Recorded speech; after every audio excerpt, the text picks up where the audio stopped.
ये बात है साल 541 की, यानी आज से लगभग 1500 साल पहले, जब यूरोप के ठीक इस हिस्से में आसमान में एक ऐसा मंजर देखा गया जो आज से पहले किसी ने भी नहीं देखा था। अजीब प्रकार के काफी घने और काले बादल आसमान में छाए हुए थे और यह इतने घने बादल थे कि इन्होंने सूरज की रोशनी को भी पूरी तरह से रोक दिया था। पहले तो लोगों को यह लगा यह बादल बारिश बरसाकर गायब हो जाएंगे, लेकिन ऐसा सोचने वालों को क्या पता था ये बादल कुछ ऐसा करने वाले हैं जिसको हमेशा के लिए याद रखा जाएगा। यह पूरा इलाका उस समय ईस्टर्न रोमन एम्पायर के कंट्रोल में था, जहाँ की कैपिटल सिटी कॉन्स्टेंटिनोपल थी, जिसको आज इस्तांबुल कहा जाता है। और यह खौफनाक मंजर भी इस्तांबुल यानी उस वक्त के कॉन्स्टेंटिनोपल में ही देखा जा रहा था। कुछ घंटे बीते, फिर कुछ दिन और फिर कई हफ्ते, लेकिन ये अनोखे बादल ना तो बरस रहे थे और ना ही आसमान को छोड़ने का नाम ले रहे थे। दिन प्रतिदिन यह समस्या काफ़ी गंभीर होती जा रही थी और अब बात यहाँ तक पहुँच चुकी थी कि पिछले कई हफ्तों से लोगों ने सूरज की शक्ल तक नहीं देखी थी। लेकिन किसको पता था कि यह सब तो सिर्फ एक शुरुआत थी, क्योंकि आगे जो होने वाला था वो किसी ने सोचा भी नहीं होगा। दोस्तों, साल 541 में आज के इस्तांबुल पर एक बहुत बड़ी मुसीबत आन पड़ी थी। उस वक्त में भी यहाँ 10 लाख से ज़्यादा लोग रहते थे और पिछले कई हफ्तों से बादलों के साए ने सभी लोगों को काफ़ी बेचैन कर रखा था। लेकिन मामला तब और भी गंभीर हो गया जब वहाँ एक एक करके लोगों के मरने का सिलसिला शुरू हुआ। जी हाँ, चलते फिरते लोग बिल्कुल ठीक ठाक हालत में खड़े खड़े गिर जाते थे और फिर कुछ ही देर बाद उनकी सांसें थम जाती थी। यह सब देखकर डरे और सहमे हुए लोगों में अफरा तफरी फैलनी शुरू हो गई, क्योंकि उनको लगने लगा था कि शायद अब दुनिया के ख़त्म होने का वक्त आ चुका है। ऊपर आसमान पर गहरे बादल और ज़मीन पर लाशें ख़त्म होने का नाम नहीं ले रही थी। गर्मियों के मौसम में सर्दी पड़नी शुरू हो गई और बर्फबारी इतनी होने लगी कि ना ही लोगों की फसलें बची और ना ही जानवर और परिंदे। उस वक्त के सम्राट, जिसका नाम जस्टिनियन था, उसने लोगों को यह कहा कि जो लोग अच्छे काम करते हैं उनकी जान को कुछ नहीं होगा। सम्राट के इस बयान ने लोगों को और भी बेचैन कर दिया था, क्योंकि यह बीमारी ना तो अच्छे इंसान को देख रही थी और ना ही बुरे इंसान को।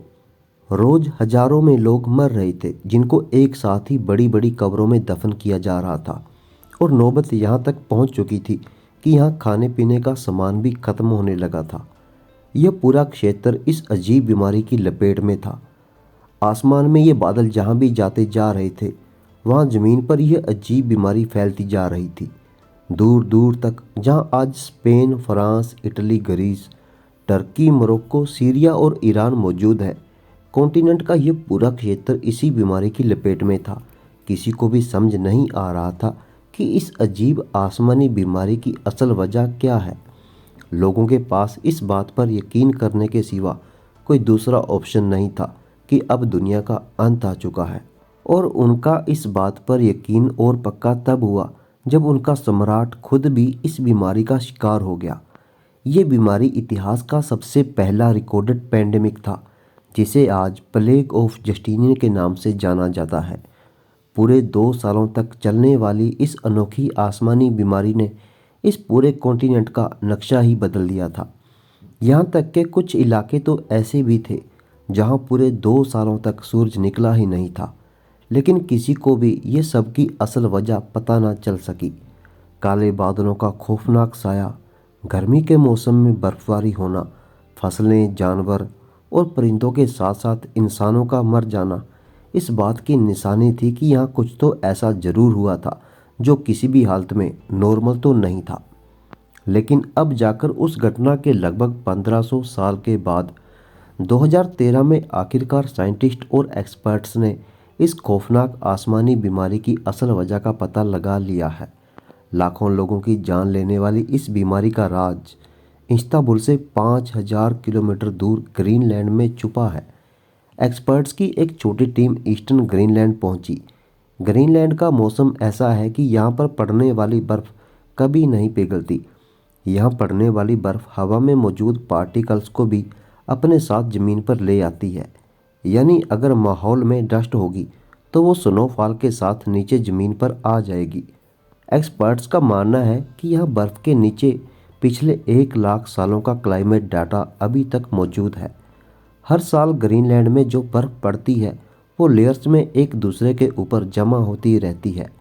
एक साल की लेयर 5 सेंटीमीटर मोटी होती है। यानी अगर आज से 1500 साल पहले का क्लाइमेट डाटा जानना हो तो तकरीबन 75 मीटर नीचे मौजूद स्नो के सैंपल्स को बाहर निकालना होगा। एक्सपर्ट्स ने यहाँ ड्रिलिंग का काम स्टार्ट किया और पिछले 2000 सालों से पड़ने वाली बर्फ़ को बाहर निकाल लिया। निकाले जाने वाले इस स्नो कोर की लंबाई 100 मीटर से भी ज़्यादा थी, जिसमें बर्फ़ के वो हिस्से भी मौजूद थे जो प्लेग ऑफ जस्टिनियन की खौफनाक बीमारी के समय ग्रीनलैंड के आसमान से बरसे थे। इसकी जांच करने पर पता चला कि साल 500 से साल 600 के बीच पड़ने वाली बर्फ़ में सल्फ़र की एक स्पाइक देखने को मिली। ये स्पाइक इस बात की निशानी थी कि जिस दौर में कॉन्स्टेंटिनोपल में 2 सालों तक काले बादल मंडरा रहे थे, उस दौर में एटमॉस्फेयर में कुछ ना कुछ गड़बड़ जरूर थी। सल्फ़र डाइऑक्साइड एक बहुत खतरनाक गैस होती है जो ना सिर्फ इंसानों के लिए बल्कि जानवरों और पेड़ पौधों के लिए भी बेहद नुकसानदेह होती है। अब यह पता लगाना था कि 6th सेंचुरी के दौरान एटमॉस्फेयर में सल्फ़र आया कहाँ से था। एक्सपर्ट्स का मानना है कि आसमान में इतने ज़्यादा सल्फ़र पार्टिकल्स सिर्फ एक चीज़ से ही पैदा हो सकते हैं और वो चीज़ है ज्वालामुखी। बड़े ताकतवर ज्वालामुखियों से निकलने वाली गैस हजारों मीलों दूर तक आसानी से फैल सकती है। आसमान में मौजूद सल्फ़र पानी के कणों के साथ मिलकर सल्फ्यूरिक एसिड बन जाता है जो इंसानों के लिए बेहद खतरनाक साबित हो सकता है। सल्फ्यूरिक एसिड के बादल इतने घने होते हैं कि ये सूरज की रोशनी को भी गुजरने नहीं देते। 1500 साल पहले भी कुछ ऐसा ही हुआ था। यह बात तो कन्फर्म हो चुकी थी कि यूरोप में लाखों लोगों की मौत का जिम्मेदार एक खतरनाक ज्वालामुखी था। एक तरफ जानलेवा सल्फ्यूरिक गैस, दूसरी तरफ सल्फ्यूरिक एसिड के बादल। ये बादल बरसेंगे तो जैसे तेजाब की बारिश होगी, और अगर यह नहीं बरसेंगे तो इसके बादल इंसानों को सूरज की रोशनी के लिए तड़पा देंगे। ये एक ऐसी सिचुएशन थी जिसमें इंसानों के लिए हर मोड़ पर सिर्फ तबाही ही तबाही थी। जिस ज्वालामुखी के फटने से ये तबाही हुई थी वो असल में इस्तांबुल से 11,700 किलोमीटर दूर समुद्र के उस पार इस जगह पर इलोपेंगो नामक एक लेक के अंदर से एक खौफनाक ज्वालामुखी फटने के कारण हुई थी।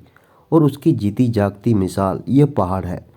ये पहाड़ जो दिखने में तो बिल्कुल नॉर्मल लग रहा है, लेकिन यह असल में ज्वालामुखी राख का पहाड़ है जो 1500 साल पहले इस ज्वालामुखी के कारण ही बना था।